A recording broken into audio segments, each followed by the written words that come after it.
बिस्मिल्लाहिर्रहमानिर्रहीम अस्सलाम वालेकुम फ्रेंड्स, मेरा नाम मोहसिन और आप देख रहे हैं फॉरेक्सी को। आज हम वीकली फोरकास्ट करने वाले हैं अगले पूरे वीक का, जो कि ये वीक जो है वो स्टार्ट हो चुका है और ये स्टार्ट है जी 2 तारीख से लेकर 6 तारीख को, 6 जून तक। तो किस तरह से मार्केट में मूवमेंट आ सकती है, क्या चीज़ें हमने करनी है, बाइंग सेलिंग किस साइड पर देखेंगे, तो वो हम यहाँ पे देख समझने की कोशिश करते हैं। सबसे पहले हम फॉरेक्स फैक्ट्री को ओपन करते हैं और यहाँ से हम कैलेंडर में आएंगे। कैलेंडर में आके आपने सबसे पहले जितने भी इम्पोर्टेंट डाटाज़ हैं उनको देखना है। जैसे कि मंडे को है यूएसडी का आज 6 बजे डाटा है, आईएसएम मैन्युफैक्चरिंग पीएमआई का।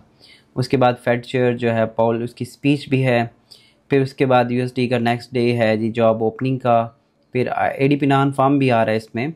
और उसके बाद आईएसएम सर्विसेज इस वीक में है, अनएम्प्लॉयमेंट क्लेम है, एवरेज और अर्निंग है, नॉन फार्म एम्प्लॉयमेंट चेंज है, अनएम्प्लॉयमेंट रेट है। पूरा का पूरा जो वीक है ये काफ़ी ज़्यादा डाटा से भरा पड़ा है और काफ़ी वोलेटिलिटी इस पूरे वीक में देखी जा सकती है।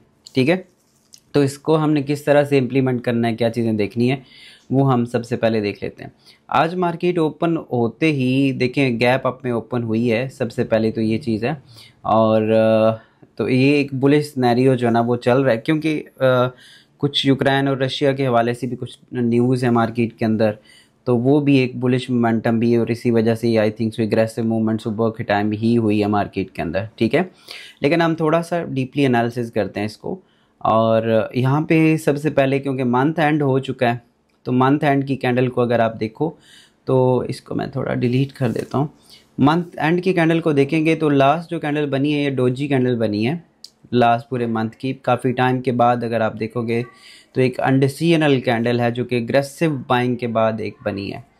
तो अब अगले मंथ की ये वाली जो कैंडल है ये क्लोजिंग किस साइड पे देती है, अगर तो ये इस डोजी को क्रॉस कर देती है तो फिर ये अपना मोमेंटम अगेन पकड़ लेगा मार्केट बुलिश साइड पे। और अगर ये बीरिश में क्लोज होता है तो नेक्स्ट आने वाले मंथ्स कुछ हमें सेलिंग की तरफ देख सकते हैं हम। लेकिन फ़िलहाल तो अभी आज 2 तारीख है, यानी कि पहला दिन ही है मार्केट का। अच्छा, उसके बाद वीकली चार्ट को देखें तो वीकली में क्या हुआ है, इसने एक क्लोजिंग दी थी इस पॉइंट से ऊपर और हमारे पास लास्ट जो है ना उसके बाद एक नेक्स्ट वीक एक बीरिश कैंडल क्लोज हुई है जस्ट, और यहाँ पे हम इसको एक मार्क कर लेते हैं। ये इसका एक लास्ट टर्निंग पॉइंट है और जैसे इस एरिया से क्रॉस करती है यानी कि 3360 से ऊपर जैसी क्लोजिंग आएगी तो मार्केट जो है वो फिर अगला लेवल जैसे कि 34-36, फिर उसके बाद वही लास्ट 3500 की तरफ जो है ना वो मार्केट जा सकती है। तो इसको भी हम मार्क कर लेते हैं जो हमारे पास इम्पोर्टेंट एरियाज़ हैं। ठीक है, तो ये इस पे नज़र रखनी है हमने। जब तक इससे नीचे है हम थोड़ा इसको देखेंगे। वैसे आगे चल के और भी देख लेते हैं कि बुलिश साइड पे है या बेरिश साइड पे, लेकिन ये इसके ऊपर वाले लेवल्स हैं जो हमारे पास रेजिस्टेंस एरियाज़ हैं। पहली रेजिस्टेंस हमें यहाँ पे मिल सकती है 3360 के आसपास, फिर उसके बाद 3436 और फिर आगे लेवल जो है वो 3500 का लेवल है। अब हम डेली में चलते हैं और डेली को प्रॉपरली एनालाइज करते हैं। अच्छा, डेली में अगर आप देखो तो अभी तक का जो स्ट्रक्चर है ना, स्ट्रक्चर वाइज ये इसने हाई लगाया था, अगला जो हायर है उसको लो किया है हाई, और उसके बाद ये एक नया हाई है। तीनों अगर आप हाई देखो तो पहले से लो लग रहे हैं, समझ आ रही है। और यहाँ पे भी अगर आप देखो तो लो भी जो है ना वो इस तरह से लग रहे हैं। तो ये अगर हम मार्क करेंगे तो ये कुछ इस तरह से सेलिंग साइड पे, इसको हम थोड़ा सा प्रॉपरली मार्क कर लेते हैं। और इसको इस तरह से अगर आप इसको ट्रेंड लाइन को ड्रा करोगे ये, तो ये हमारे पास लास्ट ट्रेंड लाइन है। और इसके नीचे अगर हम ड्रा करेंगे तो कुछ ऐसे है।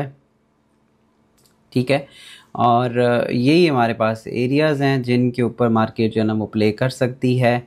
और अगर तो ये इसी ट्रेंड लाइन को फॉलो करती है, ये लास्ट इसी जोन से गिर सकती है और ये स्ट्रक्चर भी ब्रेक नहीं होना चाहिए। अगर ये स्ट्रक्चर ज़ाहिर है ब्रेक हो जाएगा तो ये बुलिश मोमेंटम स्टार्ट हो जाएगा और इसमें एक ट्रेंड लाइन टूट जाएगी और दूसरा ये स्ट्रक्चर भी चेंज हो जाएगा।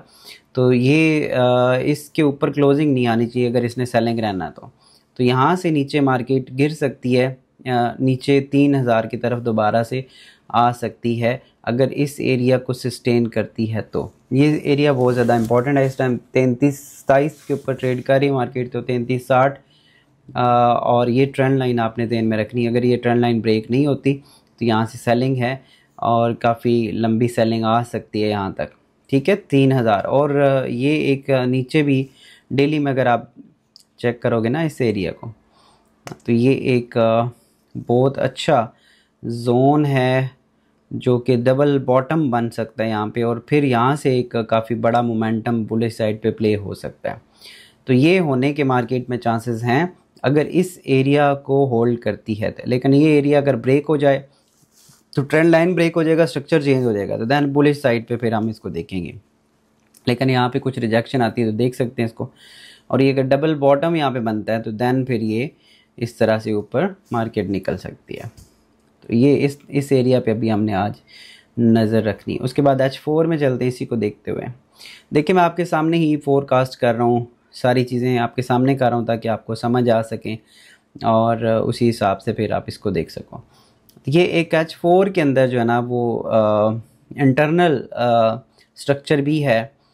अगर हम इसको मार्क कर लेंगे ना ये एरिया, ये ठीक है, तो ये एक इंटरनल भी इसके अंदर एक चल रहा है, और वही है ये अगर ये सस्टेन नहीं कर पाता ऊपर की तरफ निकल जाता है तो फिर यहाँ से ऊपर से बाएंगे। ये एक लास्ट एरिया है, लास्ट होप है सेलिंग्स के लिए।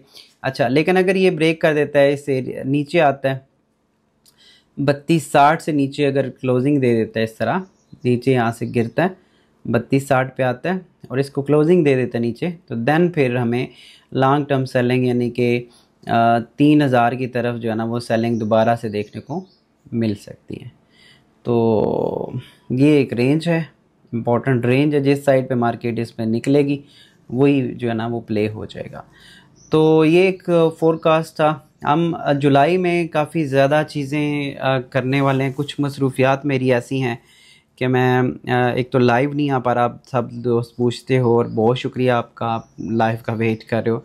लाइव इंशाल्लाह जुलाई से प्रॉपर लाइव करेंगे और रेगुलर लाइव करेंगे और लाइव ट्रेड्स किया करेंगे हम।